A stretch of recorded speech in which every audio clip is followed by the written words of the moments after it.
আর মাথা নিচু নয়, মাথা উঁচু করে দাঁড়ালো রিজার্ভ। অবশেষে বাংলাদেশ ব্যাংকের ঘরে ফিরল আশার আলো। রিজার্ভ পেরিয়ে গেল $27 বিলিয়ন। কিন্তু প্রশ্ন হচ্ছে, এই উত্থান কি স্থায়ী, নাকি শুধু আইএমএফের ঋণের হাওয়া?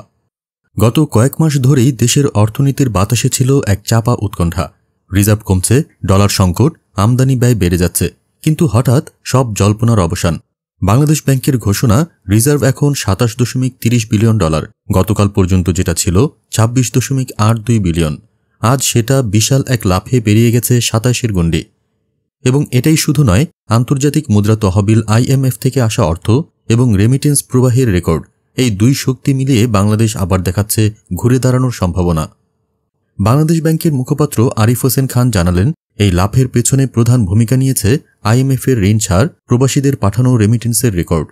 গত 15 জুনে যেখানে রিজার্ভ ছিল মাত্র $26.15 বিলিয়ন, সেখান থেকে মাত্র 10 দিনের ব্যবধানে এসেছে $1 বিলিয়নের বেশি বৃদ্ধি। তবে আইএমএফের BPM-6 ম্যানুয়াল অনুযায়ী হিসাব করলে রিজার্ভ এখনও প্রায় $22.24 বিলিয়ন, যা এখনও সংকটমুক্ত বলা যায় না। কিন্তু আশার কথা হচ্ছে, ধস থেমেছে, এবার উত্থানের ইঙ্গিত। 2013 সালের জুনের কথা মনে আছে?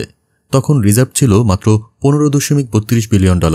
এরপর 2020 সালে গিয়ে ছুঁয়েছিল $40 বিলিয়ন। আর 2021 সালে গড়েছিল ইতিহাস, $48 বিলিয়নের রেকর্ড। কিন্তু কোভিড, ইউক্রেন যুদ্ধ, বিশ্বব্যাপী মুদ্রাস্ফীতি আর দেশীয় ব্যবস্থাপনার দুর্বলতা সব মিলিয়ে ধসে পড়েছিল সেই রেকর্ডের দেয়াল। এখন সেই দেয়াল আবার গড়া শুরু হয়েছে, তবে এখনও বহু পথ বাকি। বিশ্লেষকরা বলছেন, এই বৃদ্ধি সব নয়। রিজার্ভের গঠন, রপ্তানি আয়, রেমিটেন্সের ধারাবাহিকতা সবকিছু মিলেই আসল চিত্র। যদি এই উত্থান সাময়িক হয়, তবে তা ঘুরে দাঁড়ানোর সংকেত নয়, বরং একবারের ইনজেকশন মাত্র।